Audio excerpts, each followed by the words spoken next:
છોટાઉદેપુર જિલ્લાના કવાંટ તાલુકાના મોટી ઝડુલી ગામે સર્જાયેલી દુઃખદ ઘટનામાં આખરે પાણી પુરવઠા એજન્સી સામે ગુનો નોંધાયો છે।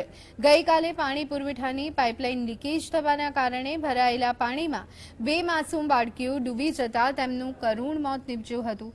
પરિવારજનો અને ગ્રામજનોએ આ મામલે જવાબદાર એજન્સી સામે કાર્યવાહીની માંગ સાથે મૃતદેહ સ્વીકારવાનો ઇનકાર કર્યો।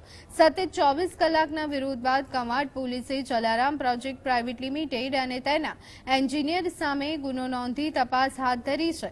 આ કાર્યવાહીથી વિસ્તારમાં થોડી રાહત પ્રસરી છે।